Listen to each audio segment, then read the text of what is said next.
और माता पिता जितना बुजुर्ग होते जाएं, उनकी गाली का, उनकी मारने का मजा लिया करो। भरी पब्लिक में पिता तुमको गाली दे रहा है और तुम मुस्कुरा रहे हो, स्वस्थ रहेंगे वो। तो उनकी गर्लफ्रेंड उनको गाल वाल पकड़ ले तो कहे मेरा डॉगी है, तुम्हारी गर्लफ्रेंड तुमको डॉगी बुलाती है। अब एक आंदोलन चल रहा है, आई लव मोहम्मद, बड़ी अच्छी बात है। आई लव महादेव, बड़ी अच्छी बात है।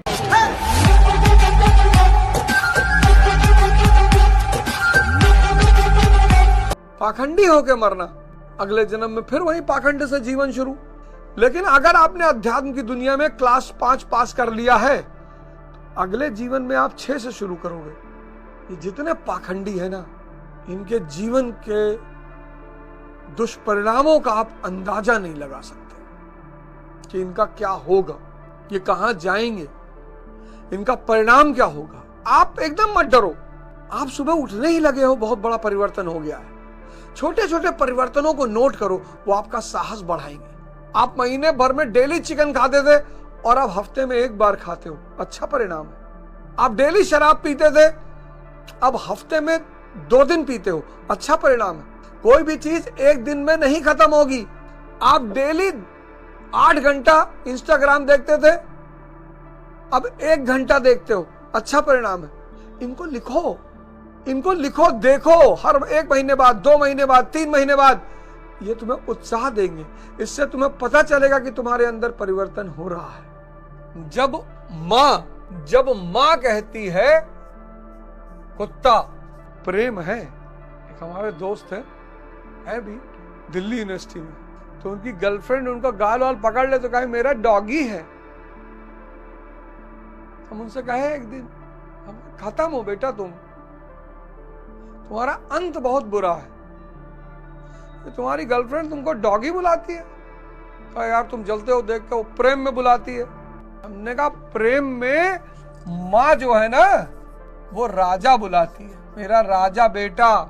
गुस्से में कुत्ता बुलाती है, ये प्रेम में कुत्ता बुला रही है तुमको, तो सोचो गुस्से में क्या करेगी। बोल रहे थे तो भाव में बोल रहे थे। मेरे कहने का मतलब ये है कि माँ का भाव है इसलिए बुरा नहीं लगता, पिता का भाव है इसलिए बुरा नहीं लगता।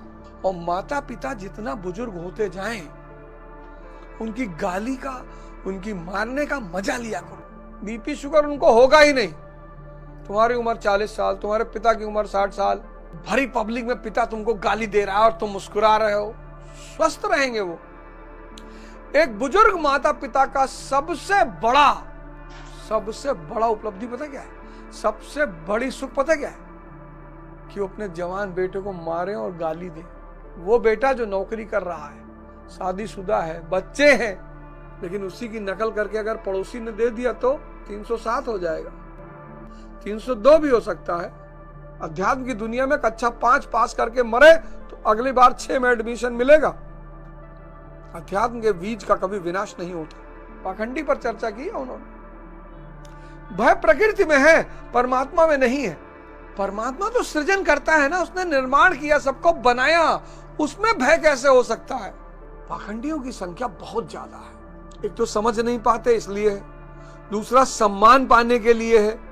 कितने हिंदू हैं चंदन लगाए टहल रहे हैं, पीला गमछा डाले टहल रहे हैं। कितने मुसलमान हैं जो दाढ़ी बढ़ाए हैं, पैजामा उठाए।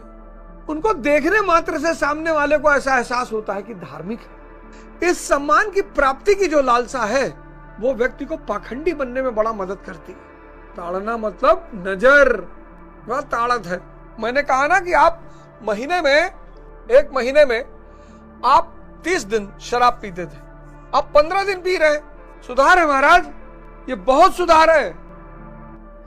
आप 30 दिन इंस्टाग्राम देखते थे 8 घंटा, अब 15 दिन देख रहे हैं, ये सुधार है। सतत विकास, सतत। फिर अगले महीने ये हो गया 4 दिन, ये हो गया 4 दिन। अध्यात्म की दुनिया में अक्सर लोग इसलिए मार खा जाते हैं एक ही दिन में। बाबा रामदेव ने कहा कि भाई कपालभाति करोगे तो चेहरा चमकेगा, यवन शक्ति बढ़ेगी। वो पहले ही दिन मार दी, अब 1000 आती ही पलट गई, आईसीयू में भर्ती हो गया। आराम से चाचा। एक्चुअली मुंह की सर्जरी हुई तो 4 दिन पहले। ये जो द्विज का सिद्धांत है ना, द्विज, इसको आप नहीं समझते। अगर आप इसे समझ जाएं तो आपकी लगभग सारी समस्याएं खत्म हो जाए। अब क्या है ये द्विज का सिद्धांत? अब भारत जो है ये भगवान कृष्ण का देश है और भारत जो है ये भगवान श्री राम का देश है। पूरी दुनिया में जो भारत की एक पहचान है भगवान बुद्ध का भी, और ऐसे बहुत सारे नाम हैं। अब सबको तो खैर नहीं लिखा जा सकता, संभव नहीं है सबका नाम लिखा जाए, लेकिन ऐसे हजारों लोग इस देश में पैदा हुए हैं। तो ये जो सिद्धांत है द्विज का, इसमें बहुत सारे लोग आते हैं। गुरु नानक देव जी आते हैं, संत कबीर आते हैं, रविदास जी आते हैं, बहुत सारे लोग आते हैं, मतलब मीराबाई जी आती हैं, बहुत सारे लोग आते हैं। अब ये कहता है कि आदमी को एक जन्म माँ देती है और यहां से उसका जीवन शुरू होता है मन और इंद्रियों के साथ। मन और इंद्रियों के साथ जीवन शुरू होता है, यहीं से बनता है इंद्रिय विषय संयोग।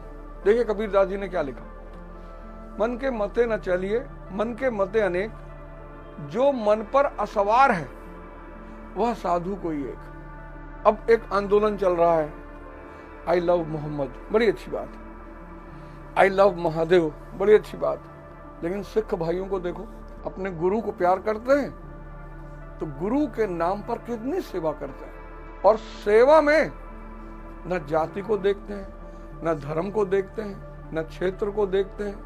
तो दुनिया में ऐसा कोई आदमी नहीं है जो सिखिज्म के खिलाफ बोले ना। सिखों के खिलाफ हो सकता है बोल दे, पर दुनिया में ऐसा कोई आदमी नहीं है जो सिख धर्म के खिलाफ बोले। क्यों? क्योंकि पूरी दुनिया देख रही है कि वो अपने धर्म के नाम पर क्या कर रहे हैं। बाढ़ आ जाए तो राहत सामग्री, युद्ध हो जाए तो राहत सामग्री, बीमारी फैल जाए तो राहत सामग्री। आज का जो जीवन है लोगों का, भौकाल और दिखावा, इन दो चीजों ने राहु और केतु का काम करना शुरू कर दिया है। मैं तो जाता हूं उत्तर प्रदेश में, बड़े सारे युवा, मेरा घर ही है उत्तर प्रदेश बिहार। एक तो भौकाल और दूसरा दिखावा। शिक्षा पद्धति ऐसी है, एमएससी केमिस्ट्री करने के बाद अगले को कंपाउंड की डेफिनेशन नहीं पता है, सोचने की क्षमता मर गई है। कल एक न्यूज में पढ़ रहा था, बड़ी सारी न्यूज मैं कलेक्ट करता हूं आजकल, मुझे बड़ा दुख भी होता है। कल झांसी में डैम के पास एक पति पत्नी डैम में कूद गए 1.5 साल के बच्चे को छोड़कर। सर ये जिंदगी है, यहाँ चुनौतियां ना हो ऐसा संभव ही नहीं है। और आज तो बहुत ज्यादा है, आज तो बहुत ज्यादा है सर। माया, जनसंख्या, अर्थव्यवस्था, आज अगर आप भारत की स्थिति देखो तो माया एक बड़े स्तर पे पहुंच चुकी है, चारों तरफ माया, फिर जनसंख्या, फिर अर्थव्यवस्था, फिर शिक्षा पद्धति। ये 4 चीजें हैं जिन्होंने इस देश को लपेटे में ले रखा है। अब अगर आप पश्चिम के देशों को देखो, उनकी जनसंख्या कम है तो माया बढ़ी, तो बड़े सारे लोगों के पास संतुष्टि भी बढ़ी, माया की चीजें उन्हें मिली। फिर अर्थव्यवस्था भी उनकी अच्छी खासी है, चीन ने अपनी अर्थव्यवस्था सुधार ली। फिर शिक्षा पद्धति बहुत अच्छी है, वहां कोई आदमी भौकाल पे नहीं जीता है। जैसे यहाँ बहुत सारे लोगों का जीवन किस पे है? भौकाल पे। तुलसी की पूजा क्यों होती? गुड़ की वजह से। अब कैक्टस अगर ये कहे कि जितना सम्मान तुलसी को मिलता है उतना हमको भी दो, वो संभव नहीं है। अगर आप चाहते हैं कि आपको तुलसी माता जितना सम्मान मिले तो आपको तुलसी की तरह गुणों को भी पैदा करना पड़ेगा। तो द्विज का सिद्धांत कहता है कि एक जन्म तो माँ देती जब जीवन मन और इंद्रियों पर शुरू होता है, और दूसरा जन्म गुरु देता है जब जीवन चेतना पे पहुंचता है। अगला जो श्लोक है ये गीता का शो, ऐसा मैं सोचता हूं कि आपके लिए वरदान बन जाएगा। इस शो के खत्म होते होते इस देश में कम से कम 1000 लोग ऐसे पैदा हो जाएंगे जो मार्गदर्शक बन जाएंगे बाकी 1 अरब लोगों के। जय हिंद, जय भारत।